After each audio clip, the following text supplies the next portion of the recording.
على ايدينا. عملت ورشة في تركيا برضو لأكثر من 20 فنان من دول مختلفة. بالإضافة إلى إن إحنا في مصر دربنا مهارات كتيرة جدا. يعني بتعمل من جلد الحمار وجلد الحصان. خلاص؟ عارفين الجلد اللي بتعمل منه الطبلة؟ هو ده. ليه بقى؟ لأن هو جلد خفيف. خلاص؟ هو جلد خفيف وشفاف. بص شفاف إزاي؟ فوشه هيبقى زي ظهره. يعني لما تحط العروسة على الشاشة كده زي ما تحطها كده.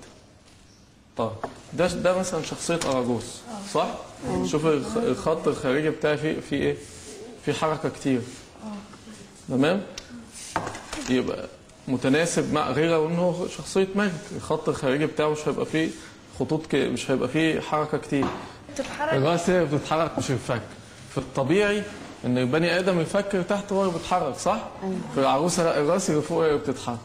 ده عكس البني ادم. يبقى انت دي لازم تثبت وانت بتصمم صح؟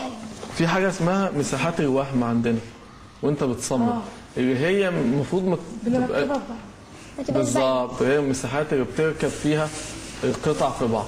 بنحط الورق ده على الجلد ونبدا ننزل العروسه قطعه قطعه. يبدا ينزل القطعه اللي معاه على الجلد دي. تمام؟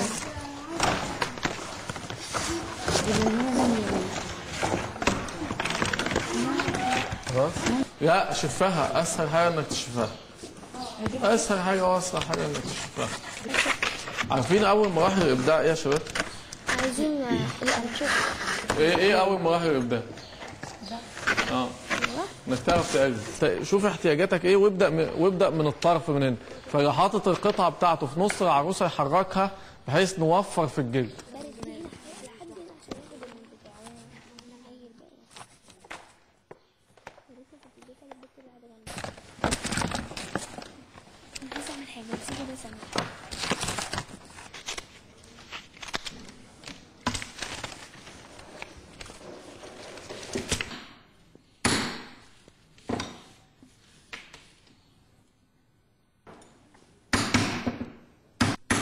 السفرية بتاعت أمريكا كانت ممكن نعتبر إن في جزء كبير جدا من المصادفة كان فيها إن كان في مخرجة اسمها لوري ماكانز كانت في زيارة للقاهرة، شافت جزء من العروض وهي قررت في الوقت ده إن إحنا نشتغل مع بعض كمسرح وامدا ومسرح BTE في بلومسبرج سياتر اللي هو مسرحها، وعرضت فكرة تعاون بيني وبينها وقدمت على منحة بياخدها 3 على مستوى العالم انهم يشتغلوا لمدة 2 داخل امريكا. في المنحة ديت كانت بتديها اهم مؤسسة في امريكا اللي هي مؤسسة TCG، والحمد لله تم اختياري يمكن المرة الوحيدة في تاريخ المنحة باجماع 50 عضو. ومن خلال هذه المنحة أنا أصريت أن أنا أصطحب بعض من أعضاء الفريق معايا عشان ننفذ عدد من العروض هناك. وسافرنا أنا ومصطفى وعلي. بدأت بعدد من الورش لإكساب الممثلين في مسرح BTE مهارات خيال الظل والأراجوز، وعملت ورشة موسعة في مسرح BTE، وعملت ورشة في جامعة باكنر في بنسلفانيا، وقدرت ان انا اكسب الممثلين في مسرح BTE المهارات. بدأنا بعد كده نعمل بروفات على عرض علي الزيبق، وكان هذا العرض إخراج مشترك بيني وبين المخرجة لوري ماكانز، وفترة الإعداد للعرض استغرقت 1.5 شهر. بعد كده بدأ العرض يطوف يمكن معظم ولايات أمريكا. Now, in the story, we will be telling the story sometimes with the 4 of us actors right here. Sometimes the story will be told by puppets.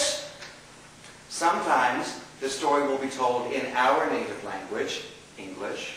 And sometimes the story will be told in Nabil and Arya and Mustafa's native language, Arabic.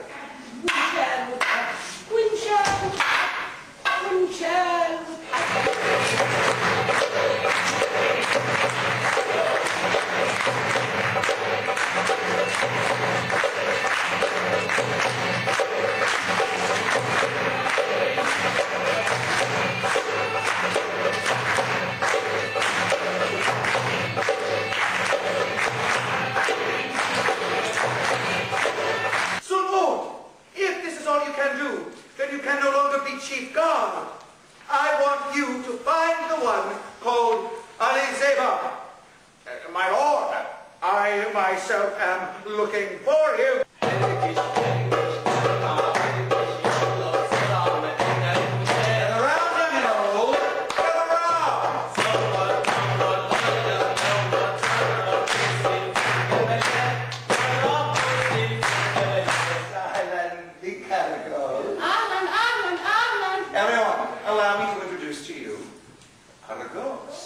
The puppet. Everyone say, hello, Argos. Hello! Argos. What?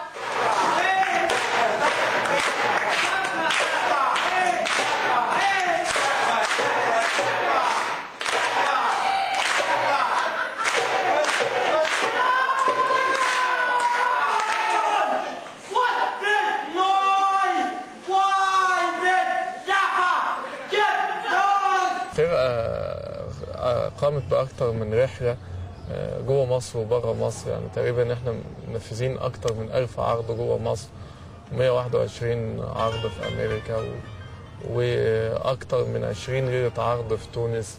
وكان من الظريف جدا حصل إن احنا سافرنا مرتين مهرجان ابن عروس لمسرح الطفل في تونس، والمرتين الحمد لله أول مرة خدنا جايزة التفاعل مع الجمهور والمحافظة على التراث وجايزة أحسن ممثل عم صابر المصري، والسنة دي خدنا جايزة ولاية ابن عروس، وعم صابر خد جايزة تقديرية خاصة أعتقد المهرجان بيمنحها لفرد واحد يعني، وكانت من نصيب عم صابر السنة دي. ارسم طريق الخلاص وخطط له، لابد في نهاية المشوار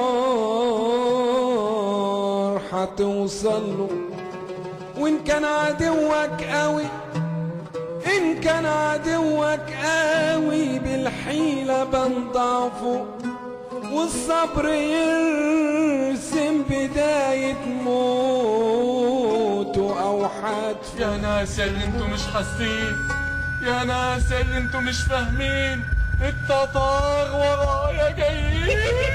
يقول لك تتار يعني؟ تتار؟ تتار ايه اللي انت بتقول عليه دي يا اخويا؟ احنا هنا في منية شنتين عياش ولا نعرف تتار.